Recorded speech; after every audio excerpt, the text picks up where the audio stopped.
Wow, there's a beautiful sunbird sitting over there. Unfortunately, this camera has a wide angle, so it won't be able to catch it. But it's a really beautiful bird just sitting on the tree over there. There are peacocks. I saw 3 or 4 peacocks on the way. There's also, small bits of wildlife. So you have to be careful actually, because this is near the dam and lake. So, you can't wander off into the foliage because there might be snakes and stuff. I actually like snakes a lot, but there are some people who are nervous about them. The good thing is wearing riding boots, is relatively safe. But it's a really gorgeous place. I mean, the air is so clean here, and it's just nice to be by the water. There's something about water, and all thanks to this beautiful motorcycle for bringing me here. Typically when you talk about the joys of motorcycling, you have an idyllic scene in your head, which is that you're traveling along on empty roads, lonely roads with beautiful scenery on either side, nice cool breeze kind of blowing through your helmet. You're going at a leisurely pace, or kind of speeding along when the straights come, and kind of going through curves and enjoying the motorcycling, being one with the motorcycle as well as somehow with the nature around you. Unlike in a car, you're not in a bubble inside. And so that's really the image in your head. But typically in these modern times, and we live in cities, particularly those of us who live in cities and like motorcycling, you have to contend with an experience that's very different. And you have to contend with traffic, you have to contend with bad roads, you have to contend with traffic lights and all that kind of stuff. But once in a while, when you manage to get away, you get the benefits of motorcycling when you get, really far away from the city and stuff like that. And usually it's not easy to do, because when you get out, it takes, preparation, it takes a few days, you have to take time off from work and all that kind of stuff. So it doesn't happen, it's a rare occurrence, and the weather has to permit and all that kind of stuff. But once in a while, those idyllic visions do come true, and this has been one of those days. I've just ridden out of Chandigarh, just a 45-minute ride away, and I'm in this beautiful check dam, which is absolutely amazing. The route up here was gorgeous. You go through New Chandigarh, which is a developing city, and the roads are empty, they're straight, they're beautiful, well made, no potholes whatsoever, and there are straights, then there are curves, and then after that you pass through some rural landscapes. You have fields on either side, you have villages. The roads are kind of broken and stuff like that, but it's still very rustic and very appealing. And then finally you get to this kind of road which is running, connecting two villages past the check dam, and it's paved, it's tarred, so it's quite decent, very easy to ride. If you're riding a heavy motorcycle by yourself, you don't feel nervous at all. And apart from that, the weather's been really nice today because it's the monsoons and it's rained recently. So although usually it gets pretty warm and humid early morning, it's been really nice weather. The cool breeze has been blowing, and this place is absolutely gorgeous. So it's really been a wonderful experience, a short ride. I'll be back home in time for breakfast, and yet I've enjoyed a wonderful experience, some really nice riding. Got to experience the engine of the motorcycle, let it rip for a bit, but also kind of maneuvered and stood up over the potholes and rough sections of road. So it's really been excellent adventure riding. You don't always want to be doing extreme off-roading and using your skills. Sometimes you just want to relax with your motorcycle, and this has been one of those days. This has been one of the routes. So thank you, Karan, for suggesting this route out of Chandigarh. I must say that Chandigarh is a city that has some pretty good roads around it. So once you manage to get out of the city, which is a much shorter ride than, let's say, if you're in Mumbai or Delhi, and then you're in pretty decent road conditions, you're on your way pretty rapidly to some other place, and there's good motorcycling to be enjoyed.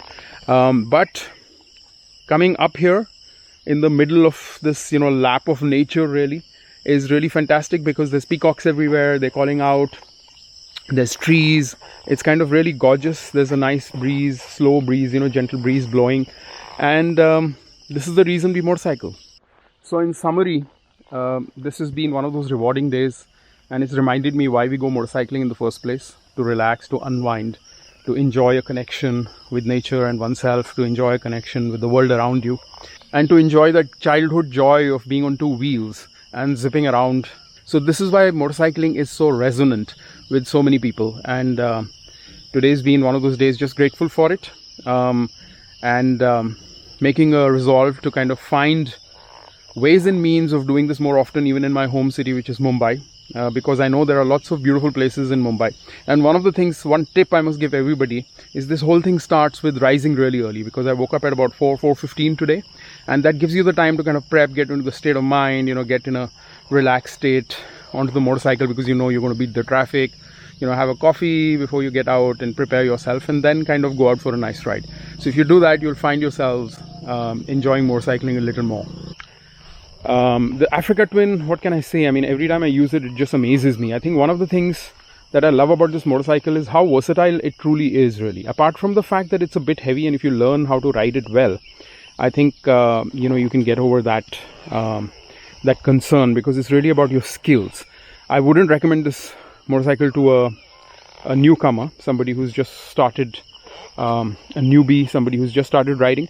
But otherwise, for somebody who took up riding actually after a long time, I used to ride motorcycles when I was young, took it up after a long time.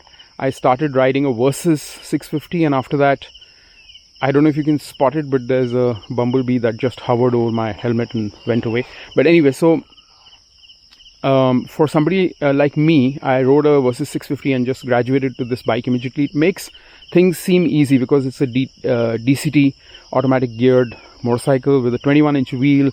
It's got great balance, it's got amazing power down below, lots of torque, fairly high. Wow, that's the Peacock. Again, being an action camera, you're not going to be able to see in the distance, but there's a peacock perched on the tree branch over there. I wish I'd got my telephoto lens and my camera, but lots of things to pack. Parrots in the sky, of course. So lots of birds, obviously, thanks to the lake over there, which I'll show you in just a moment. Anyway, I was talking about the Africa Twin. So this is really a gorgeous motorcycle because it's so versatile. It does so many things so well. The engine is so reliable and smooth and refined. It's just fantastic. It's been really a fantastic experience of owning this bike for 5 years. I think one of the things that you have to keep in mind when you ride this bike is that it is something that requires you to understand it well, in terms of knowing your motorcycling skills, your balancing, how you stop. Especially when you're doing off-roading, it's very important to understand how to read the ground, when to stop off, kind of get off only on one side. Don't tiptoe on both sides of the motorcycle, which is not really the best technique. Learn how to dab, learn how to stop, learn how to use your brakes, learn to what extent you can use your brakes. And this being DCT requires a few adjustments. So one of the things today I noticed was when I was about to take very sharp turns at slow speeds, it would, because it's DCT and I put it on automatic, and even if you don't put it on automatic, if you come to a relatively slow speed, it tends to slow down and change gear, downshift. So if you downshift and suddenly in the middle of a turn, it can be a little disconcerting. Obviously at that speed nothing happens, but it's just uncomfortable. It's not nice to kind of take those turns when somebody shifts gears for you. So then you have to be a little bit careful about that and kind of maintain your speed. A clutch in those kind of situations I think does help, but in all other situations, and kind of powering through really bad broken ground, and by the way, I just did a water crossing as well. On my own, sometimes water crossings when you're traveling by yourself can be a little bit intimidating because you never know what's below the water. But, I kind of stopped the bike, walked up to the water and saw that there was probably paved ground underneath the flow of water, and kind of went through the bike, and fortunately everything turned out all right. I've done a short course, thanks to my friend Shane, done a short off-roading course, so that does come in handy. And by the way, I would recommend that to everyone who gets an adventure bike. Please do these courses. I'm going to put details of my friend and Vijay Parmar, who does all these training sessions, really nice training sessions which actually improve your skills as a rider, and your competence helps you enjoy motorcycling more. In fact, I need to kind of get to the slightly more advanced levels of those things as well when I find the time. But it helped me do the water crossing because I'd done water crossings that were far more difficult during the training itself, because we had done it during the monsoons close to the ghats in near Bombay, which is actually, those are very, very slippery conditions. This was much better. So anyway, so here I am. I'm going to enjoy this scenery. Let me show you very briefly from here what I can see. This is some kind of, I don't know what this is called, but basically a water. This is some kind of embankment. and there you can see the lake in the distance. It's really gorgeous. Obviously when it's full it comes all the way up to here clearly. So